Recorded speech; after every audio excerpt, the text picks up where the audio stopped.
एहसान उल्ला खान अपडेट कर रहे थे। आपका बहुत शुक्रिया। रहनुमा पाकिस्तान मुस्लिम लीग नून तलाल चौधरी लाहौर में न्यूज कॉन्फ्रेंस कर रहे हैं, आपको बराह रास्त लिए चलेंगे। मिलियंस ऑफ डॉलर आते रहे, उनको पता ही नहीं चला।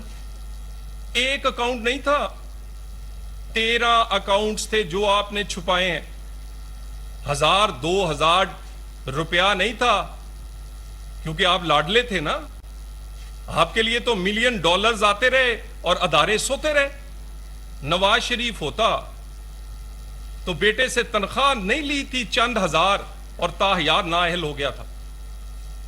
और आप कहते हैं कि उन्होंने किया ही कुछ नहीं।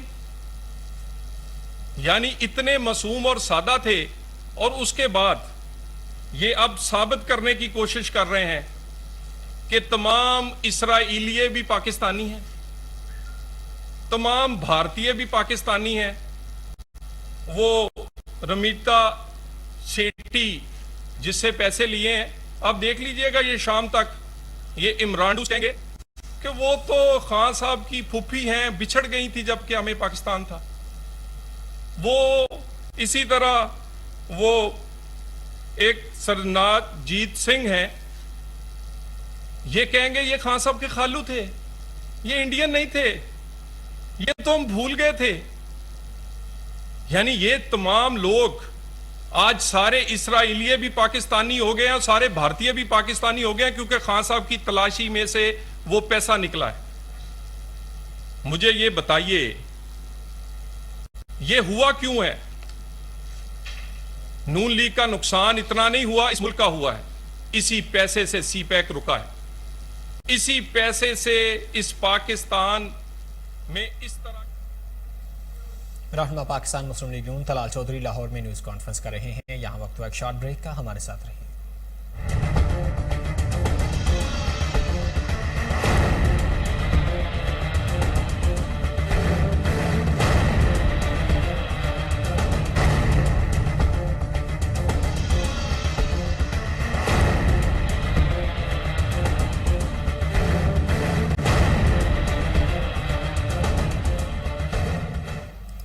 Welcome back. वज़ीर दिफा ख्वाजा आसिफ कौमी असम्बली में इजहार ख्याल कर रहे हैं, आपको बराह रास्त लिए चलेंगे। आज एक शख्स के खिलाफ फैसला आया है जिसको इसी अदलिया ने सादिक और अमीन करार दिया गया,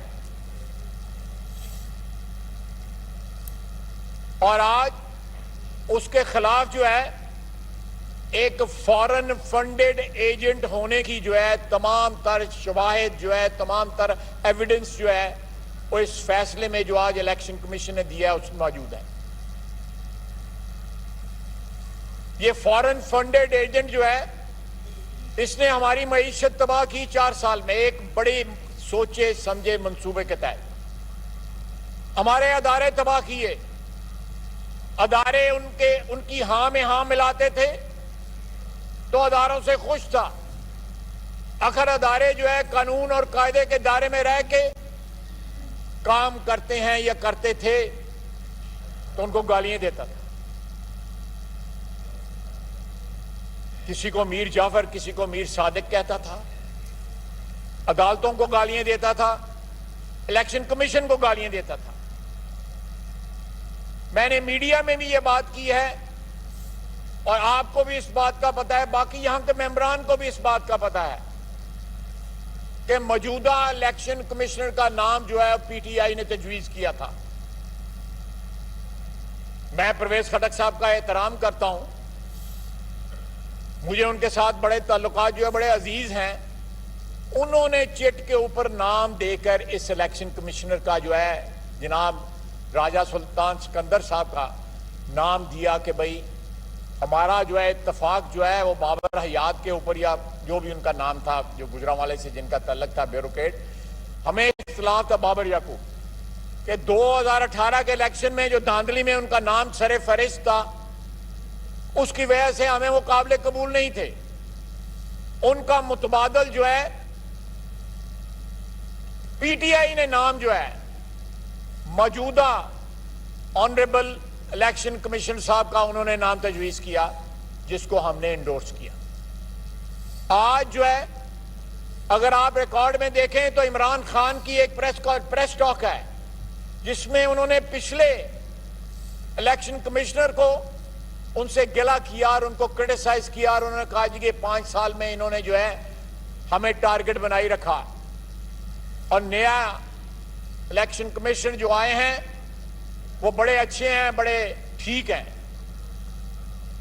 ये सारा कुछ जो है मैटर ऑफ कन्वीनियंस है इमरान खान के लिए कि जो उनके मफादात को सूट करता हो वो बंदा अच्छा है और जो उनके मफादात का तहफ़्फ़ुज़ ना करे वो बंदा जो है उसको हर किस्म बल्कि उसको मुशरिक करार देते हैं। जनाबे स्पीकर शिरक जो है वो वादा उला शरीक के साथ किसी को शरीक करना जो है उसको शिरक कहते हैं। ये शख्स कहता है कि मैं हक में हूं, अगर मेरा साथ नहीं दोगे तो शिरक करोगे, मेरा अस्तगफिरुल्लाह मेरा साथ नहीं दोगे तो कब्र में जाके साथ दोगे। ये क्या दावे कर रहा है? पैसा है, किसी में भारतीय पैसा है, कई बेशुमार और मामलात हैं, कई फरागोगी है, कई बुजदार है, कई पिंकी आंटी के कारनामे हैं, कई आटा चीनी के पैसे हैं, स्कैंडल्स ही स्कैंडल्स हैं। लेकिन आज के दिन तक अभी तक वो